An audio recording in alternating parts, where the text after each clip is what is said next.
Good morning, friends. Hope you all are very fine and doing very well. Wishing that you all are fine. Okay.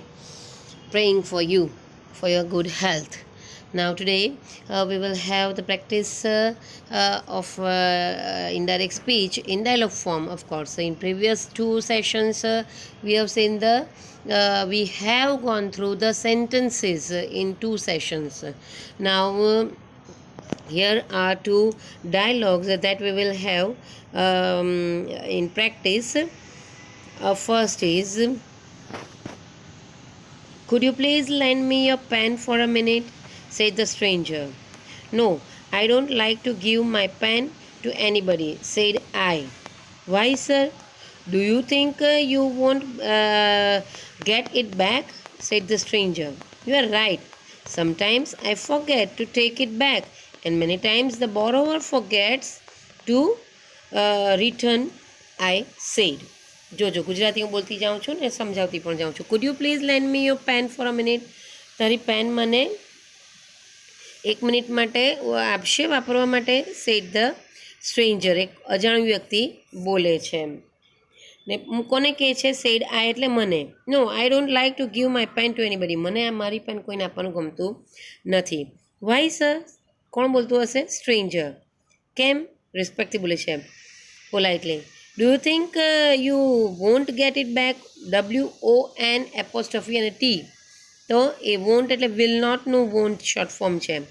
તો do you think you will not get it back? Said the stranger.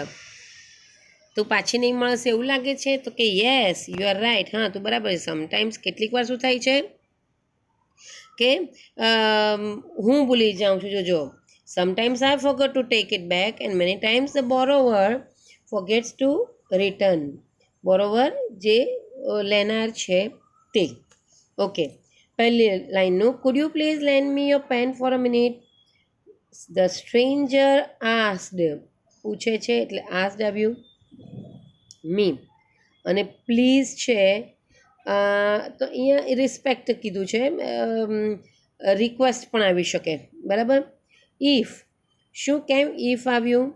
તો કે કુડથી ચાલુ થાય છે.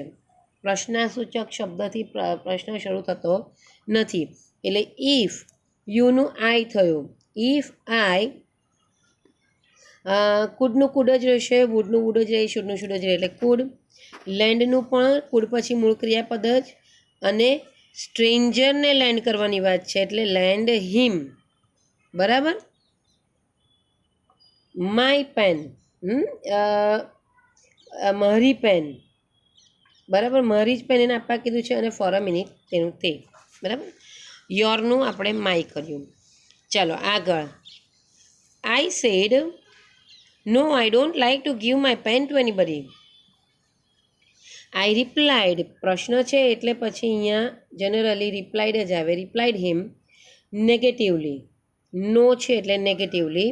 That I didn't, ડોન્ટનું આપણે શું કર્યું? Didn't. લાઇકનું like જ રહેશે. ટુ ગીવ, ટુ ગીવનું પણ ટુ ગીવ જ રહેશે. અહીંયા હું બોલું છું માય પેન, અને અહીંયા બોલવાવાળો પણ માય જ છે, હું જ છું, એટલે માય પેન ટુ એનીબડી, તેનું તે જ રહેશે. આગળ. Why sir, do you think you don't get it back? Stranger પૂછે છે, રિસ્પેક્ટથી જ પૂછે છે ઓફકોર્સ. તો શું કહે છે? હી પોલાઇટલી, રિસ્પેક્ટ અથવા તો પોલાઇટ બંને ચાલે. અહીંયા સર કીધું ને, એટલે હી politely ask the reason. Y આવ્યું એટલે માત્ર રીઝન ફોર ઇટ. કેમ? તો કે એના માટેનું કારણ પૂછ્યું, રીઝન ફોર ઇટ. અને પાછું પૂછે છે એટલે અગેન આસ્ડ. સંયોજક ઇફ આવશે કારણ કે ડુથી શરૂ થાય છે. WH શબ્દ કે હાવથી શરૂ થતું નથી, ડુ સહાયકારક ક્રિયાપદ છે, એટલે ઇફ. યુ થિંકનું I thought. You won't get it back, you would not get it back. Won't get it બેકનું you would not get it back. કોણે પૂછ્યું? આ સ્ટ્રેન્જર જ, એ હી તરીકે લીધું છે અહીંયા. હી politely asked the reason for it and again asked if I thought I would not get it back. You are right sometimes. હવે કોણ બોલે છે? હું પોતે, એટલે કહે છે આઈ ટોલ્ડ હિમ. સંયોજક ધેટ. યુ આર રાઇટનું he was right. You are રાઇટનું શું કર્યું? He was right. And added, અને વધારાનું ઉમેરે છે અહીંયા, રાઇટ પછી એ જ બોલે છે, આઈ બોલે છે. And added that sometimes I forgot to take it back. ફોરગેટનું શું કર્યું? ફોરગોટ. ફોરગેટનું ફોરગોટ કર્યું. To take it back and many times the borrower forgot to return. અને કેટલીક વાર બોરોવર જે હોય છે તે રિટર્ન કરવાનું ભૂલી જાય છે. So this was the one dialogue. Now another. Please both the dialogues you have to write in your notebook. Okay. Next આપણે જોઈએ. અહીંયા સતર છપાઈ ગયેલું છે. Forget. I mean ignore it. What a beautiful movie it was, said Suhani. Are you talking about Avengers? Said Ayan. Yes, she said. I too liked it very much. Let's go to see it again. છેલ્લે પાછું said Suhani. વચ્ચે જ્યારે કોઈ speaker નહીં આપેલું હોય ને ત્યારે ટર્ન બાય ટર્ન વિચારી લેવાનું. પહેલો સુહાની છે, પહેલી બોલનાર, પછી અયાન છે. પછી પાછું નથી લખ્યું તો એ સુહાની હોય, અહીંયા શી કંઈ પણ દીધું સેડ છે. પછી નથી કીધું તો એ અયાન જ હોય પાછો, અને ત્યાર પછી પાછું સુહાની છે. ઓકે, કેટલું સરસ મૂવી હતું એ. તો તું એવેન્જર્સ વિશે વાત કરે છે અયાન પૂછે છે. એટલે સુહાની કહે છે કે યસ. પછી અયાન કહે છે યસ. અયાન કહે છે આઈ two like it very much. અને પછી સુહાની કહે છે કે ચાલ આપણે પાછા એ પિક્ચર જોવા જઈએ. આપેલું લેટ્સ વાળું વાક્ય આવ્યું, let us go. That they should go, that they should go. Let's વાળામાં ધેટ દે શુડ અને ક્રિયાપદનું મૂળ રૂપ તે યાદ રાખવાનું છે. તે વાળું એક્ઝામ્પલ લીધું છે. જુઓ, what a beautiful movie it was. એટલે આ ઉદ્ગાર છે, એક્સક્લેમેટરી સેન્ટન્સ છે, ઉદ્ગાર વાક્ય છે. હા, આશ્ચર્યકારક વાક્ય છે. સુહાની એક્સક્લેમ્ડ. અયાન કેવા ભાવથી? With appreciation. એને વખાણ કરે છે, કેટલું સરસ મૂવી હતું એ. તો વિથ એપ્રિશિએશન. પછી સંયોજક ધેટ પછી શું? તમે જ્યારે એ વાક્યના એક વાક્ય સિંગલ સેન્ટેન્સની પ્રેક્ટિસ કરી ત્યારે પણ મેં કીધું કે વોટ હાઉ જેવા શબ્દ નીકળી જાય, હુર્રે જેવા શબ્દ નીકળી જાય, અને વેરી કે રિયલી જેવા શબ્દ ઉમેરાય પણ છે. બરાબર. તો ઇટ હેડ બીન. અહીંયા વોઝનું શું થયું? હેડ બીન. નિયમમાં પણ લખેલું છે વોઝનું હેડ બીન થશે. તો it had been a very ઉમેરાયું, beautiful movie. It had been a very beautiful movie. ચલો, પહેલું વાક્ય થઈ ગયું clear. Next. Are you talking about Avengers? Said Ayaan. Asked Ayaan. તો અયાન આસ્ડ ઇફ. કેમ ઇફ? આરથી શરૂ થાય છે. આરથી શરૂ થાય છે પ્રશ્ન. સહાયકારક ક્રિયાપદથી થાય છે, WHK આવતી નથી એટલે ઇફ આવ્યું. Ayaan asked her if. પછી આર યુ ટોકિંગ છે, એનું વિધાન વાક્ય યુ આર ટોકિંગ હોય તો યુ આર ટોકિંગનું if she was talking. Suhani was talking about Avengers. નિયમ પેલો છે જ કે પ્રશ્નાસૂચક વાક્યને વિધાન કરવાનું, વિધાનના નિયમ પ્રમાણે કન્વર્ટ કરવાનું ઇનડાયરેક્ટમાં. તો એ જ છે કે if she was talking about Avengers. Avengers એ મૂવીનું નામ છે. બરાબર. ચાલો. યસ સેડ શી.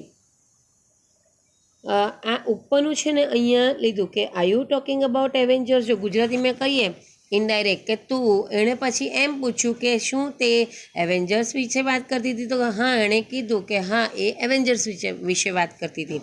તો એ હા પછી ઉપરનું થોડું લેવાનું કે એ એવેન્જર્સ વિશે વાત કરતી હતી. She replied positively that she was talking about it, અથવા she was talking about Avengers movie.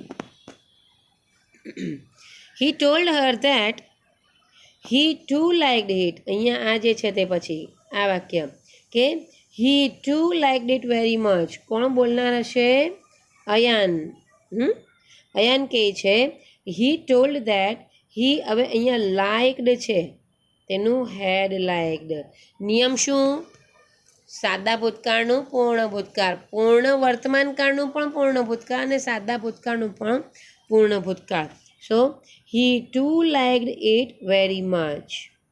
અને છેલ્લું હમણાં હું તમને કીધું તે દે શુડ યાદ રાખવાનું, તે ગોખી જ કામ છે. લેટસવાળું વાક્ય આવે જ, 1-2 વર્ષ બોર્ડમાં પણ આવે જ છે. Late us go to C it again. તો કોણ બોલે છે? સુહાની.